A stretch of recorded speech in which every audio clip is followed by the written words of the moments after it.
Hi ಎಲ್ಲರಿಗೂ ನಮಸ್ಕಾರ. ಬನ್ನಿ ಮುದ್ದು ಸೊಸೆ ಸೀರಿಯಲ್ ಏನಾಗ್ತಾ ಇದೆ ಅಂತ ನೋಡ್ಕೊಂಡು ಬರೋಣ. ಈ ಕಡೆ ವಿದ್ಯಾ ಕೋಪ ಮಾಡ್ಕೊಂಡು ನಿಂತಿರ್ಬೇಕಾದ್ರೆ, ಯಾಕಮ್ಮಿ ಏನಾಯಿತು, ಸ್ವಲ್ಪ ರಾತ್ರಿ ಏನಾಯಿತು ಹೇಳ್ತೀಯಾ ಅಂತ ಕೇಳಿದಾಗ, ಅಲ್ಲ ನೀವು ನನ್ನ ಕೂಟ ಏನು ಹೇಳಿದ್ದು, ಏನೋ ಕೆಲಸ ಇದೆ ಹೋಗಿ ಬರ್ತೀನಿ ಅಂತ ತಾನೇ. ನೋಡಿದರೆ ರಾತ್ರಿ ನೀವು ಮತ್ತು ಅಪ್ಪಯ್ಯ ಇಬ್ಬರು ಕೂಡ ಕಣ್ ಪೂರ್ತಿ ಕುಡ್ಕೊಂಡು ಬಂದ್ರಿ. ಅಮ್ಮಮ್ಮ ಎಷ್ಟು ಕೋಪ ಮಾಡ್ಕೊಂಡಿದ್ದಾರೆ ಗೊತ್ತಾ ಅಂತ ಹೇಳಿದ ತಕ್ಷಣ, ಅಯ್ಯೋ ಅಷ್ಟೆಲ್ಲ ಮಾಡಿದ್ದೀನ ರಾಧಾಂತನ ಅಂತ ಅಂದ್ಕೊಳ್ತಾ ಇರ್ತಾನೆ. ಅಲ್ಲ ಇವಾಗ ಅಮ್ಮಮ್ಮಗೆ ಬೇರೆ ನಾನು ಕುಡ್ದಿದ್ದೀನಿ ಅಂತ ಗೊತ್ತಾಗಿದೆ, ಇನ್ನು ಅಮ್ಮಮ್ಮದು ಏನೇನಿದೆನೋ ಏನೋ ಅಂತ ಭದ್ರ ಯೋಚನೆ ಮಾಡ್ತಾ ಇರಬೇಕಾದ್ರೆ, ನೋಡಿ ನೀವು ಹಿಂಗೆಲ್ಲ ಮಾಡಿದರೆ ನನಗೆ ತುಂಬಾ ಬೇಜಾರಾಗುತ್ತೆ. ನನಗೆ ನಮ್ಮ ಅಪ್ಪಯ್ಯ ಕುಡಿದ್ರೇ ಇಷ್ಟ ಆಗೋದಿಲ್ಲ, ಅಂಥದ್ರಲ್ಲಿ ನೀವು ಕುಡ್ಕೊಂಡು ಬಂದರೆ ನನಗೆ ನಿಜವಾಗ್ಲೂ ಕೂಡ ನೋಡೋಕ್ಕಾಗೋದಿಲ್ಲ ಅಂತ ಹೇಳ್ತಾಳೆ. ಅಷ್ಟೇ ಅಲ್ಲ, ರಾತ್ರಿ ನೀವು ಕುಡ್ಕೊಂಡು ಬಂದಿದ ತಕ್ಷಣ ನನ್ನ ಹತ್ರ ಹೇಗೆ ಬೇಕೋ ಹಾಗೆ ಮಾತಾಡ್ತಿದ್ರಿ, ನೀವು ನೋಡೋ ನೋಟನೂ ಕೂಡ ಸರಿ ಇರಲಿಲ್ಲ ಗೊತ್ತಾ, ಹೇಗೋ ರಾತ್ರಿ ನೀವು ನನ್ನ ಹತ್ರ ಬಂದುಬಿಟ್ಟು ಹಾಗೆ ಮಲ್ಕೊಂಡ್ರಿ ಅಂತ ಹೇಳಿದ ತಕ್ಷಣ, ಅಮ್ಮಿ ಹೆಂಡ್ತಿನ ಗಂಡ ಅದೇ ರೀತಿ ಕಣಮ್ಮಿ ನೋಡೋದು, ನಿನಗೆ ಗೊತ್ತಿಲ್ಲ ಅಂದರೆ ನಾನೇನಮ್ಮಿ ಮಾಡೋದು ಅಂತ ಭದ್ರ ಕೂಡ ಒಳಗೆ ಅಳೋ ಥರ ಅಂದ್ಕೊಳ್ತಾ ಇರ್ತಾನೆ. ಬೇಗ ಬೇಗ ರೆಡಿಯಾಗಿ ಬನ್ನಿ, ಅಮ್ಮಮ್ಮ ನಿಮಗೋಸ್ಕರ ಕಾಯ್ತಾ ಇದ್ದಾರೆ ಅಂದಿದ ತಕ್ಷಣ ಈ ಕಡೆ ವಿದ್ಯಾ, ರತ್ನ ಮತ್ತು ಸರು ಎಲ್ಲರೂ ಕೂಡ ರೆಡಿಯಾಗಿ ಬಂದು ಚೆಲುವ ಹತ್ರ ಬರ್ತಾರೆ.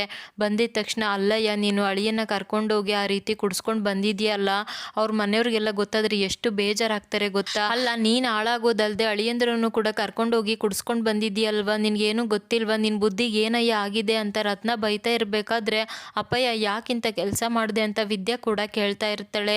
ಅಯ್ಯೋ ಅವ್ವ, ನಾನು ಮಾಡಿದ್ದು ತಪ್ಪೇ ಆಗಿರ್ಬೋದು, ಆದರೆ ಅದರಿಂದ ಒಂದು ಒಳ್ಳೆ ಕೆಲಸ ಆಗಿದೆ ಗೊತ್ತಾ ಅಂತ ಹೇಳಿದ ತಕ್ಷಣ, ಏನಪ್ಪ ಹೇಳ್ತಾ ಇದೆಯಾ, ಅಂಥ ಒಳ್ಳೆ ಕೆಲಸ ಏನಾಯಿತು ಅಂತ ಹೇಳ್ತಾಳೆ. ಹೌದು ಕಣವ, ಇಷ್ಟು ದಿನ ನಿನ್ನ ಸತ್ಯನ ಮನಸ್ಸಲ್ಲಿ ಇಟ್ಕೊಂಡು ಮನಸ್ಸು ತುಂಬ ಭಾರ ಆಗಿತ್ತು, ಅದನ್ನು ಆಚೆನೂ ಕೂಡ ಹೇಳೋಕ್ಕಾಗ್ದೇ ಒಳಗೂ ಕೂಡ ಇಟ್ಕೊಳ್ಳೋಕ್ಕಾಗ್ದೇ ತುಂಬಾ ಒದ್ದಾಡ್ತಾ ಇದ್ವಿ.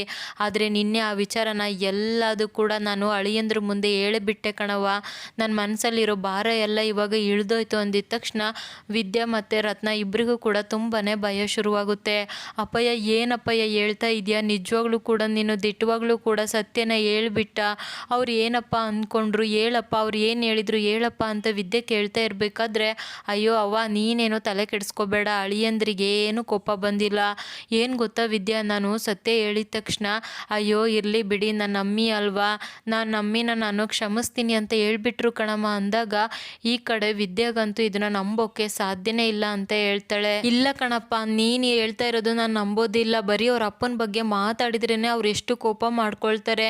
ಮೊನ್ನೆ ತಾನೇ ನೀವೇ ನೋಡಿದ್ರಿ ಅಲ್ವಾ, ಊಟ ತಿಂಡಿ ಬಿಟ್ಟು ಎಷ್ಟೆಲ್ಲ ಓಡಾಡ್ತಾ ಇದ್ರು ಅಂತ, ಅಂಥದ್ರಲ್ಲಿ ಅವ್ರ ಅಪ್ಪ ಜೈಲಿಗೆ ಹೋಗೋಕ್ಕೆ ನಾನೇ ಕಾರಣ, ನಾನೇ ಫೋನ್ ಮಾಡಿದ್ದು ಹುಡುಗಿ ಅಂತ ಅವ್ರಿಗೇನಾದರೂ ಗೊತ್ತಾದರೆ ಅವರು ಅಷ್ಟು ಸುಲಭವಾಗಿ ಅದನ್ನು ಬಿಡೋದಿಲ್ಲ, ನೀನೇನೋ ತಪ್ಪಾಗಿ ತಿಳ್ಕೊಂಡಿದ್ಯಾ ಅಂತ ವಿದ್ಯೆ ಹೇಳಿದಾಗ, ಇಲ್ಲ ಕಣವ ದಿಟ್ಟವಾಗ್ಲೂ ಕೂಡ ನಾನು ರಾತ್ರಿ ಎಲ್ಲ ಸತ್ಯನೂ ಕೂಡ ಹೇಳಿದ್ದೀನಿ, ಬೇಕಿದ್ರೆ ಹೋಗಿ ನೀನೇ ಅಳಿಯಂದ್ರನ್ನ ಕೇಳ್ಕೊ ಅಂತ ಹೇಳಿದಾಗ, ವಿದ್ಯೆ ಮತ್ತು ರತ್ನ ಇಬ್ಬರು ಕೂಡ ಅಯ್ಯ ಏನಯ್ಯ ಮಾಡಿಬಿಟ್ಟೆ ನೀನು, ಅಲ್ಲ ಕುಡಿಯೋಕ್ಕೆ ಕರ್ಕೊಂಡು ಹೋಗಿರೋದಲ್ದೆ ಇಂಥ ಎಡವಟ್ಟು ಬೇರೆ ಮಾಡ್ಕೊಂಡು ಬಂದಿದೀಯಾ, ಯಾಕಯ್ಯ ನಿನ್ನ ಕೈಯಾರೆ ಮಗಳ ಜೀವನ ಹಾಳು ಮಾಡೋಕೆ ಹೊರಟಿದ್ಯಾ ಅಂದಿದ ತಕ್ಷಣ, ಅಯ್ಯೋ ರತ್ನಿ ನಿನಗೆ ಗೊತ್ತಾಗಲ್ಲ, ಸುಮ್ಮನೆ ಇರೇ, ಅಳಿಯಂದ್ರು ಏನು ತಪ್ಪಾಗಿ ತಿಳ್ಕೊಂಡಿಲ್ಲ ಅಂತ ಹೇಳ್ತಾನೆ.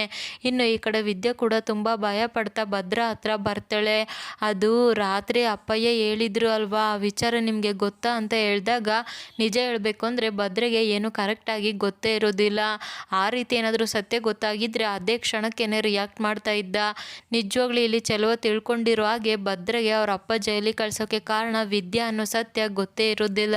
ಅಮ್ಮಿ ಯಾವುದ್ರ ಬಗ್ಗೆ ಮಾತಾಡ್ತಾ ಇದೆಯಾ ಅಮ್ಮಿ, ನಾನು ಮಾವ ಇಬ್ಬರು ಕೂಡ ತುಂಬ ವಿಚಾರ ಮಾತಾಡಿದ್ವಿ, ಅದರಲ್ಲಿ ಯಾವುದ್ರ ಬಗ್ಗೆ ಕೇಳ್ತಿದ್ಯಾ ಅಂದಾಗ, ಇಲ್ಲ ಇಲ್ಲ ಇವರಿಗೆ ವಿಷಯ ಗೊತ್ತಾಗಿರೋದಕ್ಕೆ ಸಾಧ್ಯನೇ ಇಲ್ಲ, ಆ ರೀತಿ ಗೊತ್ತಾಗಿದ್ರೆ ಅಟ್ಲೀಸ್ಟ್ ನನ್ನ ಹತ್ರ ಬಂದು ಮಾತಾಡ್ತಿದ್ರು, ಅವ್ರು ಮಾತಾಡಿಲ್ಲ ಅಂದರೆ ಅಪ್ಪಯ್ಯ ಕುಡಿದ ನಶೆಯಲ್ಲಿ ಬೇರೆ ಏನೋ ಮಾತಾಡಿರ್ತಾರೆ ಅಂತ ವಿದ್ಯೆ ಕೂಡ ಜಾಸ್ತಿ ಕೇಳದೆ ಅಲ್ಲಿಗೆ ಸುಮ್ಮನಾಗ್ಬಿಡ್ತಾಳೆ. ಇನ್ನು ಈ ಕಡೆ ಭದ್ರ ಕೂಡ ಅವ್ರ ಅತ್ತೆಗೆ ಏನಾದರೂ ಒಂದು ಒಳ್ಳೇದು ಮಾಡಬೇಕು ಅಂತ ಹೇಳ್ಬಿಟ್ಟು ಜೀವ ಮುಂಚೆ ಇಲ್ಲಿ ಫುಡ್ ಟ್ರಕ್ನ ನಡೆಸ್ತಾ ಇದ್ರು ಅಲ್ವಾ, ಅದನ್ನು ಭದ್ರನೇ ತಗೊಂಡಿರ್ತಾನೆ. ಆವಾಗ ಜೀವ ಕೂಡ ತುಂಬ ಬೇಜಾರು ಮಾಡಿಕೊಂಡು, ಇಷ್ಟು ದಿನ ನನಗೆ ಸಹಾಯ ಮಾಡಿದ್ಯಾ, ಇನ್ನು ಮುಂದೆನೂ ಕೂಡ ನೀನು ಒಳ್ಳೆ ಮನೆ ಸೇರ್ತಿದ್ಯಾ ಅಂತ ಹೇಳ್ಬಿಟ್ಟು ಅದನ್ನು ಭದ್ರಗೆ ಮಾರ್ಬಿಡ್ತಾನೆ, ಅಂದರೆ ಪ್ರೀತಿಯಿಂದ ಉಡುಗೊರೆ ಕೊಡ್ತಾನೆ. ಭದ್ರಗಂತೂ ಆ ಟ್ರಕ್ನ ನೋಡಿಬಿಟ್ಟು ತುಂಬಾ ಖುಷಿ ಆಗ್ಬಿಡುತ್ತೆ. ಇನ್ನು ಕ್ವಾಟ್ಲೆ ಇರ್ತಾನೆ ಅಲ್ವಾ, ಅವ್ನಿಗೆ ಹೇಳ್ಬಿಟ್ಟು ಗಾಡಿನ ಫುಲ್ ರೆಡಿ ಮಾಡಿಸ್ಬಿಡ್ತಾನೆ. ಇನ್ನು ರಾತ್ರಿ ಆಗ್ತಾ ಇರಬೇಕಾದ್ರೆ ಆ ಗಾಡಿನ ತಗೊಂಡು ಭದ್ರ ಮತ್ತು ಕ್ವಾಟ್ಲೆ ಇಬ್ಬರು ಕೂಡ ಬರ್ತಾರೆ. ಏನಿದು, ಏನು ತೊಗೊಂಡು ಬಂದಿದ್ದೀರಾ ಅಂತ ವಿದ್ಯೆ ಮತ್ತು ಸರು ಇಬ್ಬರು ಕೂಡ ಭದ್ರನ ಕೇಳ್ತಾ ಇರಬೇಕಾದ್ರೆ, ಭದ್ರ ಕೂಡ ಗಾಡಿನ ಓಪನ್ ಮಾಡೇ ಬಿಡ್ತಾನೆ.